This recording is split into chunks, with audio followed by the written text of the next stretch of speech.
یہ چند نوجوان ایک ظالم بادشاہ دقیانوس کے زمانہ میں تھے۔ بادشاہ غالی متعصب اور بت پرست تھا اور جبر و ظلم کے ذریعے بت پرستی کی اشاعت کرتا تھا۔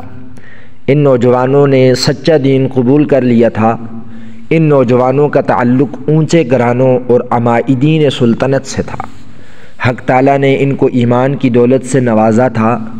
یہ نوجوان کس مذہب پر تھے اس میں علماء کا اختلاف ہے۔ بعض کا خیال یہ ہے کہ یہ دین مسیحی پر تھے، لیکن علامہ ابن کثیر رحمۃ اللہ علیہ نے مختلف قرائن سے اس بات کو ترجیح دی ہے کہ اصحاب کہف کا قصہ حضرت عیسیٰ علیہ السلام سے پہلے کا ہے، مگر صحیح اور راجح بات یہی ہے کہ یہ واقعہ پہلی صدی عیسوی کا ہے۔ دوستو، اس ویڈیو میں اصحاب کہف کا واقعہ بیان کیا جائے گا۔ آپ سے گزارش ہے کہ ہمارے اس چینل پر نئے ہیں تو ہمارے چینل کو سبسکرائب کریں تاکہ ایسے واقعات والی ویڈیو آپ کے پاس آ سکے۔ دوستو، ہوا یوں کہ ایک مرتبہ یہ نوجوان قوم کے ساتھ عید منانے گئے تھے۔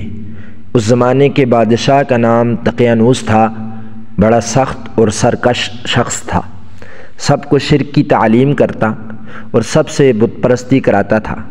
یہ نوجوان جو اپنے باپ دادوں کے ساتھ اس میلے میں گئے تھے، انہوں نے جب وہاں یہ تماشا دیکھا تو ان کے دل میں خیال آیا کہ بت پرستی محض لغو اور باطل چیز ہے۔ عبادتیں اور ذبیحہ صرف اللہ کے نام پر ہونے چاہیے جو آسمان و زمین کا خالق اور مالک ہے۔ پس یہ لوگ ایک ایک کر کے یہاں سے جانے لگے۔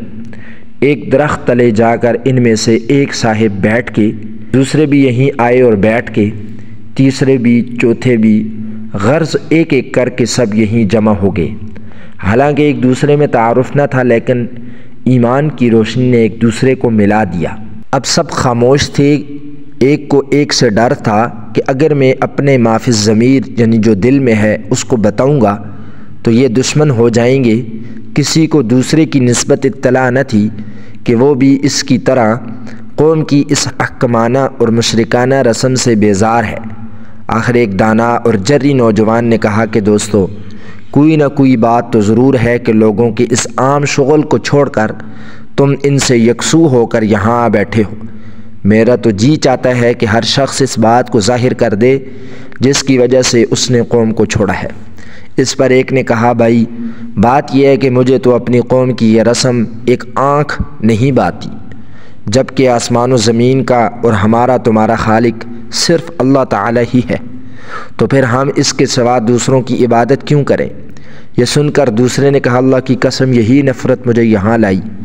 تیسرے نے بھی یہی کہا۔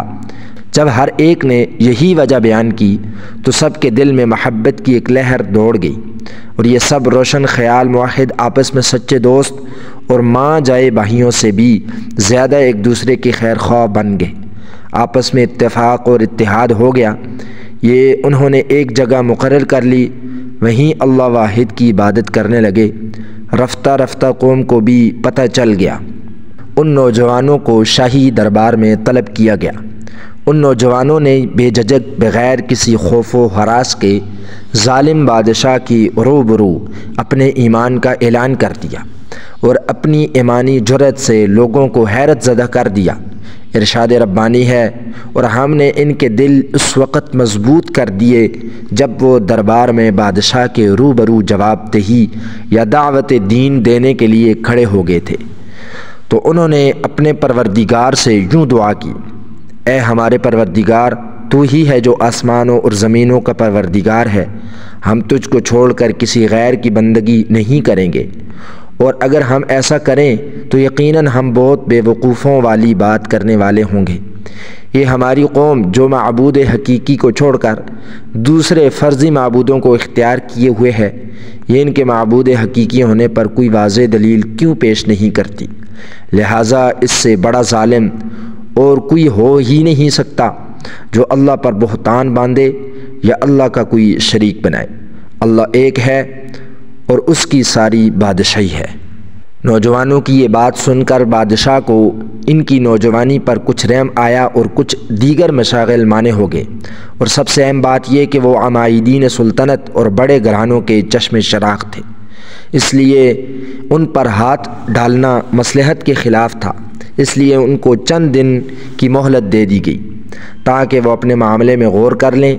ادھر یہ نوجوان دربار سے نکل کر مشورہ کے لیے بیٹھ کے اور یہ طے کیا کہ اب اس شہر میں قیام خطرہ سے خالی نہیں، مناسب یہ ہے کہ کسی قریبی غار میں روپوش ہو جائیں اور واپسی کے لیے کسی مناسب وقت کا انتظار کریں۔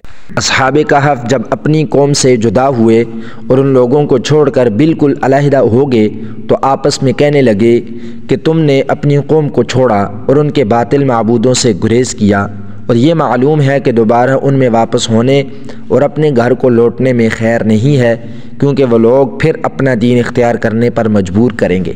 لہٰذا اب ہمیں کسی غار میں ٹھکانہ پکڑ لینا چاہیے۔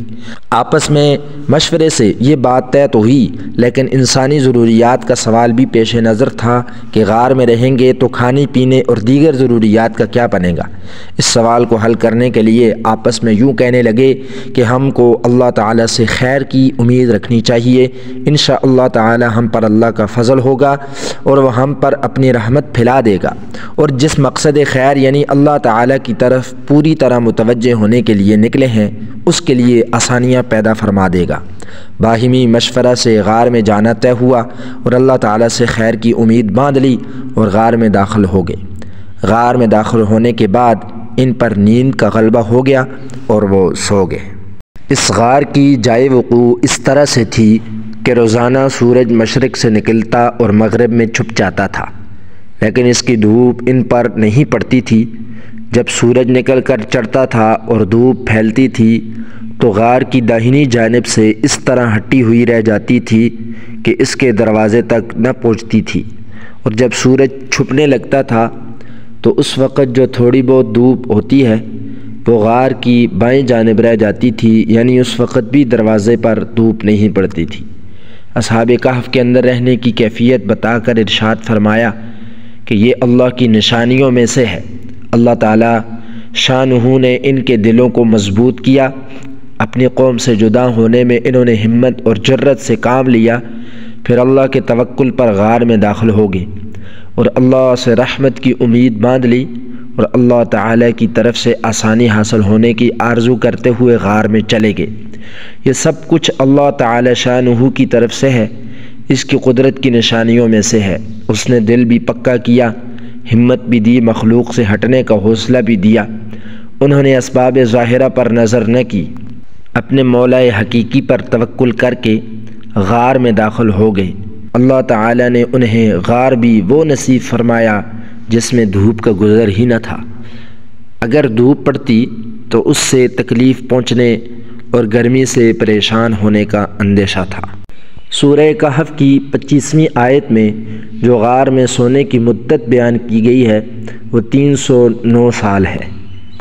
ابن کثیر رحمۃ اللہ علیہ نے اسی کو جمہور مفسرین سلف خلف کا قول قرار دیا ہے۔